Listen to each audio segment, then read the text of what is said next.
पहला यूहन्ना की किताब 5वां अध्याय और आयत 5 हम वचन पढ़ेंगे। सब लोग साथ में पढ़िए। संसार पर जय पाने वाला कौन है? सवाल है, फिर उसके बाद उसका उत्तर भी है। संसार पर जय पाने वाला कौन है? केवल वह जिसका यह विश्वास है कि यीशु परमेश्वर का पुत्र है। यीशु परमेश्वर का पुत्र है, ये उत्तर है। जिसका ये विश्वास है, जो ये विश्वास रखता है कि यीशु मसीह परमेश्वर का पुत्र है, वह इस संसार पर, वह इस भौतिक अभिलाषा पर, इस पाप की तमाम अभिलाषा पर वो जय प्राप्त करता है। बात इतनी सी है, लेकिन इसकी जो गहराई है वो अनंत है। इसको हम समझते समझते ही उद्धार पा जाएंगे। ये इतनी बड़ी बात है। यहाँ पर संसार पर जय पाने वाला कौन है, ये सवाल। अब ये संसार आखिर क्या है? संसार आखिर क्या है? हम जो देख रहे हैं अपने आजू बाजू में, हम जो इस दुनिया को देख रहे हैं, यह एक संसार है। और संसार की जो परिस्थितियां हैं वो परमेश्वर के बिल्कुल उलट होती हैं, बिल्कुल विपरीत होती हैं। परमेश्वर प्रेम चाहता है तो संसार क्रोध चाहता है। परमेश्वर पवित्रता ही चाहता है तो संसार पाप व अशुद्धता चाहता है। परमेश्वर मेल मिलाप चाहता है पर संसार अलगाव चाहता है। जरा आप सोच लीजिए, इस संसार पर जय पाने के लिए लिखा है कि संसार पर जय पाने वाला कौन है? जिसका यह विश्वास है, वह व्यक्ति जिसका यह विश्वास है, वह भाई और बहन जो ये विश्वास करता है कि यीशु परमेश्वर का पुत्र है। यीशु परमेश्वर का पुत्र है, इस बात पर विश्वास करने के कारण हम संसार पर जय पाते हैं। अब हम 5वीं आयत को पढ़ेंगे, पहला यूहन्ना 3:5। विश्वास करने से हम जय पाएंगे, इसका पहला उत्तर तो हमने देखा। अब उसका हम अंदर की बातों को समझते हैं, कैसे जय पाएंगे। और तुम जानते हो कि वह इसलिए प्रकट हुआ कि पापों को हर ले जाए और उसके स्वभाव में पाप नहीं। यीशु मसीह इसलिए प्रकट हुआ, वो आत्मा में आया और देह में परिवर्तित हुआ और हमें दिखाई दिया, हमारे बीच में रहा, कोढ़ियों को शुद्ध किया, मुर्दों को जिंदा किया, बीमारों को चंगा किया। इसलिए प्रकट हुआ इस धरती के ऊपर हमारे आपके लिए कि वो पापों को हर ले जाए। अब इसका मतलब ये है, पाप ही इस संसार की असली मुसीबत है। रोमियो 3 पीछे आइए और वचन 23, रोमियो 6 वचन 23 दोनों पढ़ेंगे। पहले रोमियो 3:23 पढ़ते हैं। लिखता क्या है? इसलिए कि सब ने पाप किया है और परमेश्वर की महिमा से रहित है। पाप एकदम से हमें परमेश्वर से क्या कर देता है? अलग कर देता है, एकदम से। उसमें थोड़ा भी रियायत, थोड़ा भी गुंजाइश नहीं होती है कि हम उस परमेश्वर के संग रहे। लेकिन जब पाप आता है तो इंसान पूरी रीति से परमेश्वर से अलग हो जाता है। 6 वचन 23 पढ़िए। और क्योंकि पाप की मजदूरी तो मृत्यु है। अब हम उसका उत्तर बता रहे हैं कि जो यीशु जिसका यह विश्वास है कि यीशु ही परमेश्वर का पुत्र है, वह संसार पर जय पाएगा। तो कैसे जय पाना है, हम आज उसको समझ लेंगे। क्योंकि पाप की मजदूरी तो मृत्यु है। सीधा सीधा जय पाना तो बहुत दूर। इस संसार में हम इस संसार को अगर गले लगा लिए तो हम मर गए। यदि हमने इस संसार को अपनी ज़िंदगी में जगह दे दिया तो हम मर गए आत्मिक रीति से। हमारा रिश्ता कोसों कोसों दूर परमेश्वर से होता ही नहीं है, बहुत दूर हम उससे हैं। क्योंकि हमने संसार की बातों को अपनी ज़िंदगी में जगह दिया। इस कारण परमेश्वर का वचन कहता है, पाप की मजदूरी तो मृत्यु है। उत्तर, परंतु परमेश्वर का जो वरदान मनुष्य के लिए आया, हमारे प्रभु यीशु मसीह में अनंत जीवन है।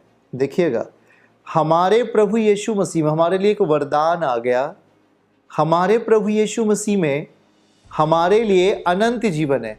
प्रभु यीशु मसीह में इधर पाप में क्या हो रहा है? मौत है। उधर मसीह में क्या दिखा रहा है? अनंत जीवन है। पलट गया पासा, हम देख रहे हैं। चलिए फिर से वहीं पढ़ते हैं। 5 और 5, जिसका यह विश्वास है, लिखा है कि संसार पर जय पाने वाला कौन है? केवल वह जिसका यह विश्वास है कि यीशु परमेश्वर का पुत्र है। आज जब आप यीशु पर विश्वास करते हैं तो आपका शरीर में तो कोई बदलाव नहीं आता, लेकिन आपके मन के अंदर, आपके विवेक के अंदर परमेश्वर की शक्ति का प्रवेश होने लगता है। कैसे? पहला कुरिन्थियों अध्याय 1:18। कैसे प्रवेश होने लगता है, हम जरा समझेंगे रहस्य को। पहला कुरिन्थियों अध्याय 1:18। क्रूस की कथा, यहाँ हम क्रूस का सुसमाचार कह सकते हैं। क्रूस का सुसमाचार, प्रभु का सुसमाचार नाश होने वालों के लिए मूर्खता है। जो उस पर भरोसा नहीं करते, जो उस पर विश्वास ही नहीं करते, उनके लिए वह मूर्खता है। परंतु उद्धार पाने वालों के लिए, उसमें जीने वालों के लिए, परमेश्वर के पुत्र पर विश्वास करने वालों के लिए यह सुसमाचार सामर्थ्य है। हम तो बाइबल देख रहे हैं, इसमें लिखी हुई बातें देख रहे हैं, परंतु यह गुड न्यूज़ हमारे लिए यह एक सामर्थ्य है। आप समझ गए? यह एक पावर है, यह एक सामर्थ्य है, और बगैर सामर्थ्य के हम किसी से लड़ नहीं सकते। हमें लड़ना किससे है? संसार की उस अंधकार की शक्ति से, शैतानी रूह से। कहाँ लिखा है? इफिसियों अध्याय 6:10 में पढ़ेंगे, समझते जाइएगा। जय पाने के लिए लिखा है कि प्रभु में और उसकी शक्ति के प्रभाव में बलवंत बनो। प्रभु में उसके सुसमाचार में विश्वास करके, उसके शक्ति में, उसकी सामर्थ्य में बलवंत बनो। ऐसा प्रभु आपके लिए कह रहे हैं। क्यों बनना है? नीचे आइए देखिए। इसलिए बनना है क्योंकि लिखा है कि परमेश्वर के सारे हथियार बांध लो। जैसे कि हम लकड़ी खरीदने जाते हैं और लकड़ी को हम लेके आते हैं, एक एक करके नहीं लेके आते, उसको बांध करके लेके आ जाते हैं। परमेश्वर के सारे हथियार बांध लो कि तुम शैतान की युक्ति के सामने खड़े रह सको। इसका अर्थ है शैतान अपनी युक्ति को हमारे सामने लेके आएगा। अब शैतान की युक्ति हमेशा हमारे विपरीत होती है, उलट होती है। वो हमारा नुकसान करता है, वो हमें गड्ढे में लेके जाना चाहता है, वो हमें आंसुओं में लेके जाना चाहता है। और इसीलिए यहाँ पर बाइबल 11 पद में लिखा कि परमेश्वर के हथियार बांध लो कि तुम शैतान की युक्ति के सामने खड़े रह सको। ओके, चलिए 12वीं आयत देखते हैं। क्योंकि यह हमारा मल्ल युद्ध, यह एक युद्ध है। यह युद्ध कैसे है?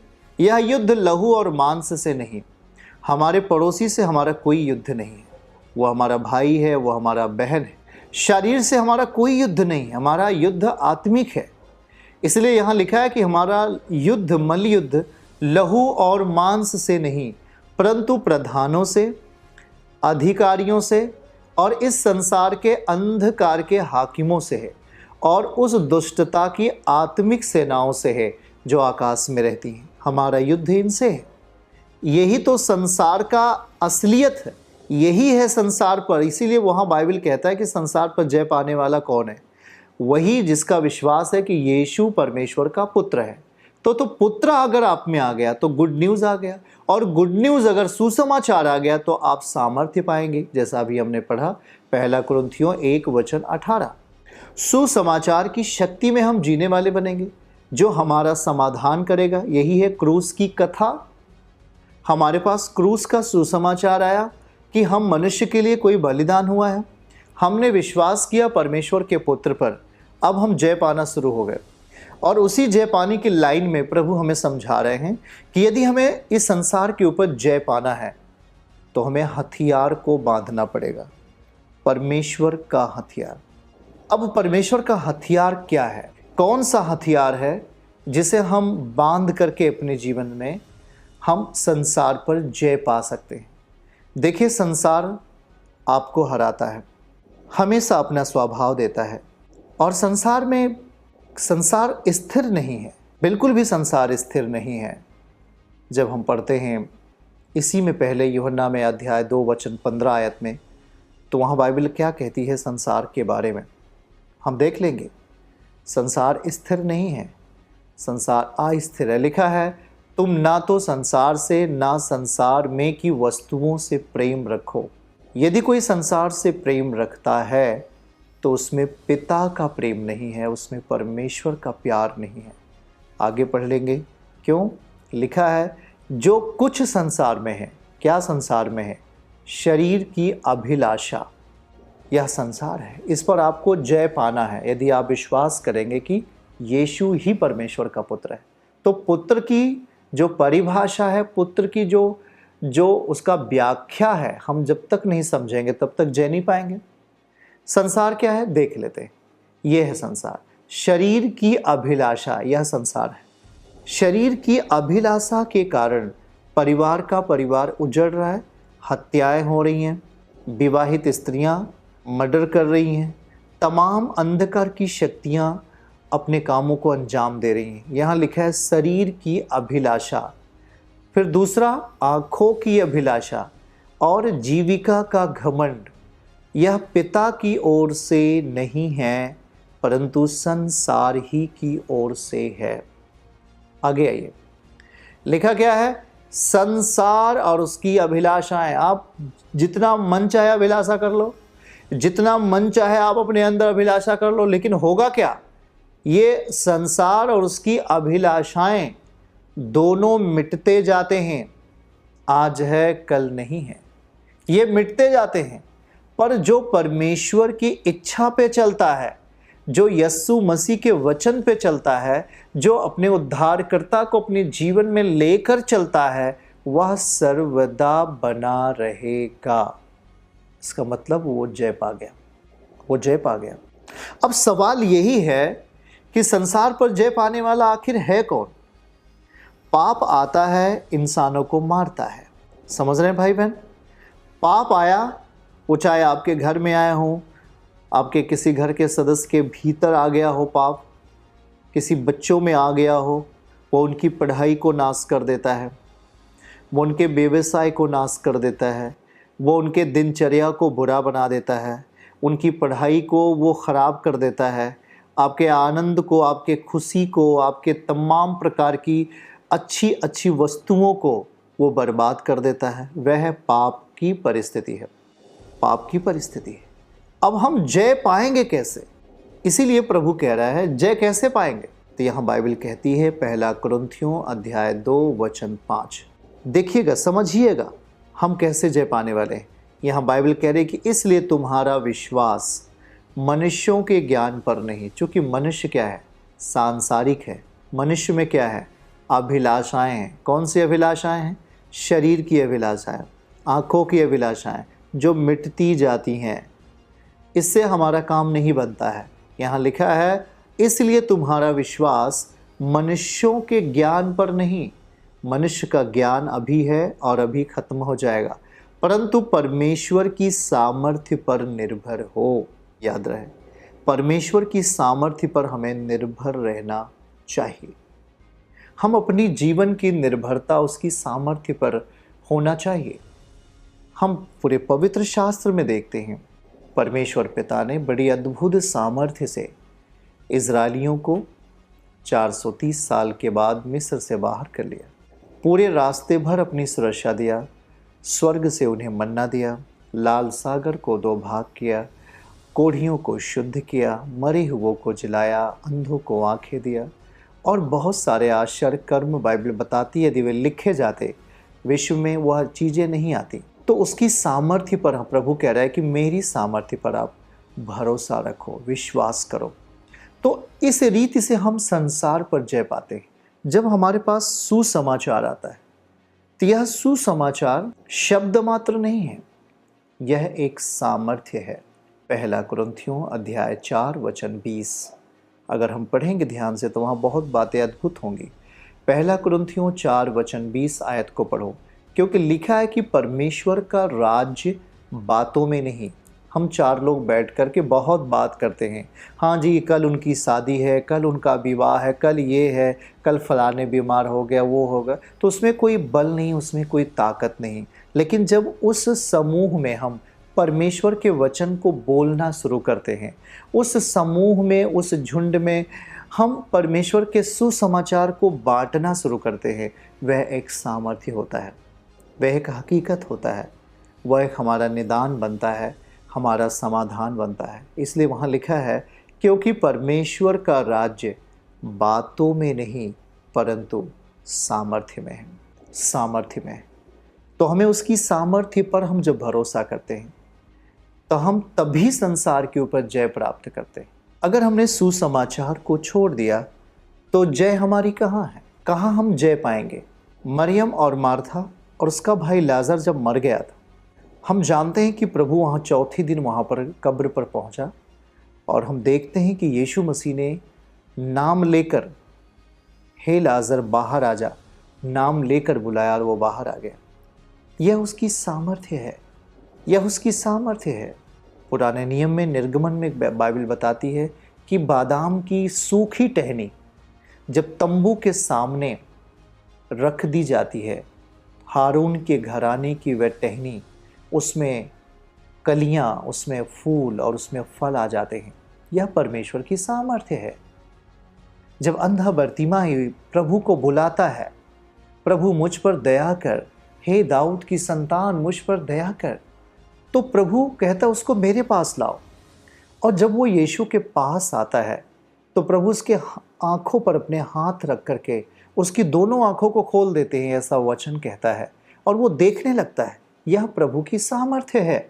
और यह प्रभु की जो सामर्थ्य है वो छुपी हुई है उसके सुसमाचार में, उसके पवित्र शास्त्र में, उसके वचन में वो सामर्थ्य छुपी हुई है।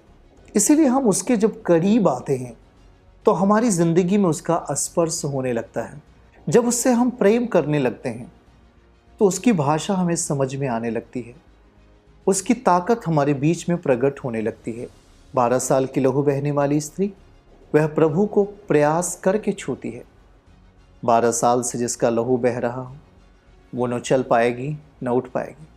अब जरा सोच के देखो, कल्पना करो कि वो किस रीति से यीशु को, उस भीड़ को फाड़ती हुई, भीड़ को चीरती हुई यीशु को छूने का प्रयास करती है। और जैसे ही उसके कपड़े ही को छूती है, वो अपने शरीर में प्रभु की सामर्थ्य से चंगी हो जाती है। प्रभु ने कहा कि मेरे भीतर से सामर्थ्य निकली है, मेरे भीतर से सामर्थ्य निकली है। तो निकालने वाले ने कैसे निकाल दिया? विश्वास से। प्रभु आगे जा रहे हैं, ये पीछे से छू लेती है और प्रभु के शरीर से सामर्थ्य निकलकर उस स्त्री के बीमारी की जगह को चंगाई प्राप्त हो जाती है। तो वह एक गुड न्यूज़ है, वह एक सुसमाचार है। प्रिय भाई बहनों, वही तो सच्चाई का सुसमाचार है। आज संसार आपको हराता है, यहाँ गरीबी है, लाचारी है, मुकदमे हैं, पाप की एक चिन्ह है, आंधी तूफान है, वरन बहुत सारी बुरी चीज़ें हैं, चारों दिशाओं में बुरी चीज़ें पैदा हो रही हैं। यह संसार बहुत बुरा है। ऐसी परिस्थिति को हम देखते हैं, हर तरफ मार काट, लूट मार, तमाम प्रकार की पाप की बातें, गुनाह की बातें लगातार घट रही हैं। हमारी आंखें भी उन घटनाओं को देखती हैं।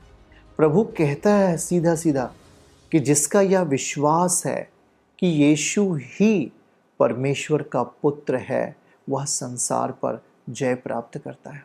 चर्च की सभी प्रार्थनाओं को और परमेश्वर के दास के द्वारा टीचिंग सुनने के लिए और अपडेट्स को जानने के लिए हमारे इस चैनल को सब्सक्राइब करें और साथ में बेल आइकन को जरूर दबाएं ताकि जब भी लाइव प्रार्थना हो तो सबसे पहले आप देख सकें।